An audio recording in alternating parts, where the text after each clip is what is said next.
আপনার ভিতরে যত বেশি ক্রিয়েটিভ চিন্তা থাকবে আপনার কাজ তত সুন্দর হবে। অনেক বেশি সুন্দর কাজ অনেক সুন্দর চিন্তার উপর নির্ভরশীল। আর ভিডিও স্ক্রাইবের এই তৃতীয় পর্বে থাকছে ইরেজার মুড সম্পর্কে, কিভাবে কোনো টেক্সট অথবা পিকচার রাবার দিয়ে মুছে ফেলবেন। আর আপনি যদি আমার চ্যানেলে নতুন হয়ে থাকেন তাহলে অবশ্যই সাবস্ক্রাইব করে পাশে থাকুন। আর অলরেডি যারা সাবস্ক্রাইব করেছেন তাদেরকে অসংখ্য ধন্যবাদ।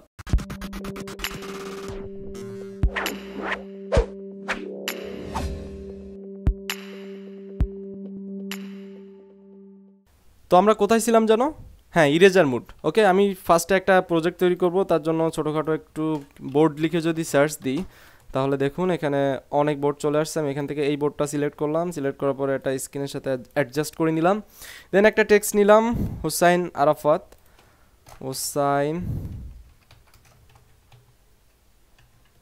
এবং এর ফন্টটা দিলাম এমভি বলি। ওকে, তো এটা একটু ড্র্যাগ করে, আচ্ছা ঠিক আছে, একটা কাজ করতে পারি। এটা যখন হুসাইন আরাফাত যখন টাইপ হবে তখন এটা জুম হয়ে শুধুমাত্র বোর্ডটা চলে আসবে। তো তার জন্য আমি একটু জুম করে নিয়ে আমি প্রথমে আগে এটা সেট করে দিলাম ক্যামেরাটা। তারপরে হুসাইন আরাফাত যখন আসবে তখন এটা এতটা জুম হবে। জুম হওয়ার পরে এটা একটুখানি কমাই নিলাম।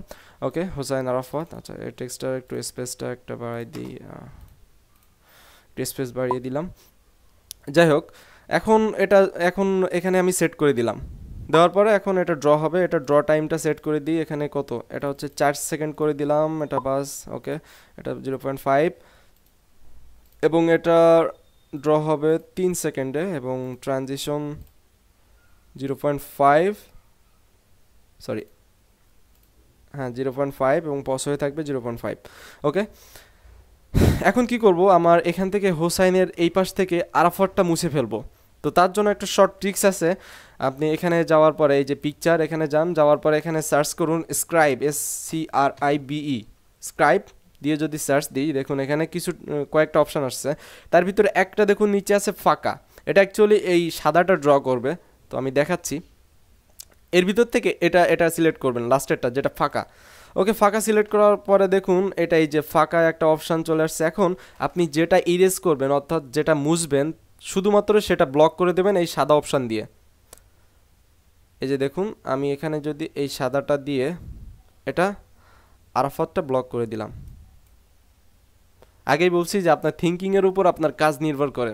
তো এরপরে যদি আমি এটাও সেট করে দিলাম, ক্যামেরাটা আমি এখানে রাখলাম এবং এর ক্যামেরাটা এখানে সেট করে দিলাম। দেওয়ার পরে দেখুন আমরা যদি এটাকে প্লে করি তাহলে এভাবে মুছবে। বাট আমরা তো মোছার জন্য সাধারণত ইরেজার ব্যবহার করি। সো এখান থেকে হ্যান্ডটা চেঞ্জ করে নিতে হবে। তো হ্যান্ডের এখানে অনেক ইরেজার আছে, আমি আগে ইউজ করছি তাই এখানে আসছে। কিন্তু আপনারা এখান থেকে অনেক আছে, যেরকম এই রোজি, এখানেও একটা, প্রত্যেক ক্যাটাগরির ভিতরে অন্তত একটা দুইটা করে এরকম ইরেজার যুক্ত হ্যান্ড থাকে। দেখুন আমি এখানে দেখাচ্ছি, এখানে এই যে এই একটা দেখুন ইরেজার সহ হ্যান্ড, এরকম প্রত্যেক ক্যাটাগরিতে আছে। তো আমি জাস্ট এটা ইউজ করলাম। এটা ইউজ করার জন্য এটাতে ক্লিক করলেই হবে, একটু সময় নেবে।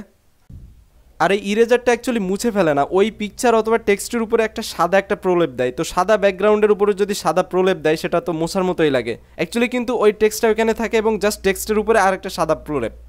ওকে, এখান থেকে দেখুন এইটা চলে আসলো।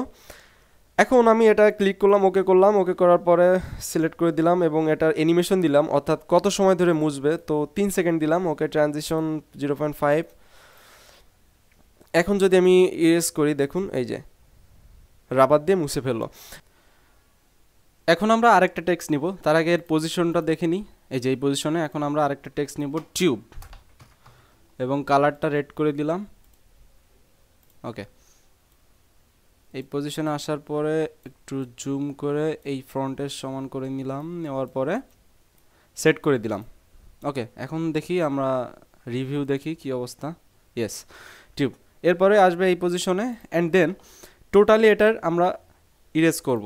তার জন্য আমরা আবারও সেইটা নিলাম, এই যে ফাঁকাটা স্ক্রাইব সার্চ দিয়ে,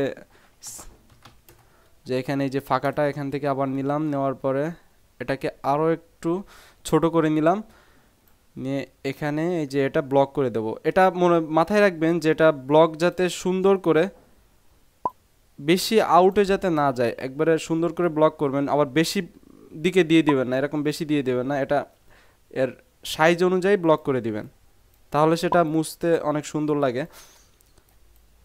মানে যখন অ্যানিমেশনটা হ্যান্ড টুলে মুছবে, আচ্ছা এখান থেকে আমি জাস্ট এখানে রাবারটা এটা ইউজ করলাম। ওকে, এখন একটা পজিশন সেট করে দিলাম। অ্যান্ড নাও ফাইনালি দেখি আমাদের কি অবস্থা। দেখুন প্রথমে এটা ড্র করছে, দেন একটু জুম হয়ে হোসাইন আরাফাত, এরপরে আরাফাতটা মুছে ফেলবো আমরা। মুছে ফেলার পরে এখন টিউব, ইয়েস, এরপরে একটু জুম ইন হবে, সরি জুম আউট হবে, এরপরে মুছে ফেলবো সম্পূর্ণটা। এটাই ছিল আমাদের মেইন ট্রিক্স। কিন্তু এই ট্রিক্সে একটা সমস্যাও আছে, সেটা আপনাদের দেখাচ্ছি। আমরা যে এটা মুছে ফেলছি, এটা অ্যাকচুয়ালি কিন্তু মুছতেছে না, এটা অ্যাকচুয়ালি ওর উপরে একটা সাদা প্রলেপ দিচ্ছি। তো আমাদের ব্যাকগ্রাউন্ডের কালার সাদা, তো এর উপর সাদা দিলে তো মনে হয় যে মুছে ফেলছি। বাট আমরা যদি ব্যাকগ্রাউন্ডটা অর্থাৎ টেক্সচারটা যদি চেঞ্জ করে কালারটা অন্য কালারে দেই, দেখুন আমি লাল কালারে দিলাম। এখন যদি আমি এই এটা চালাই, প্রিভিউ করি, দেখুন হোসাইন আরাফাত, এরপর আরাফাতটা মুছে ফেলবে, এই যে দেখুন সাদা। সো সবসময় আমাদের এটা খেয়াল রাখতে হবে, আমরা যখন এই ধরনের ইফেক্ট ইউজ করব, সাপোজ এই যে মোছা ইরেজার ইউজ, তখন অবশ্যই ব্যাকগ্রাউন্ডটা সাদা রাখবো। যাই হোক, ট্রিক্সটা এতটুকুই ছিল। আর ট্রিক্সটা যদি ভালো লেগে থাকে তাহলে অবশ্যই তো একটা লাইক আশা করা যায়। কমেন্ট করে জানাবেন কেমন লাগলো, এবং সাবস্ক্রাইব করে বেল আইকনে ক্লিক করে রাখুন যাতে নেক্সট কোনো ভিডিও মিস না করেন।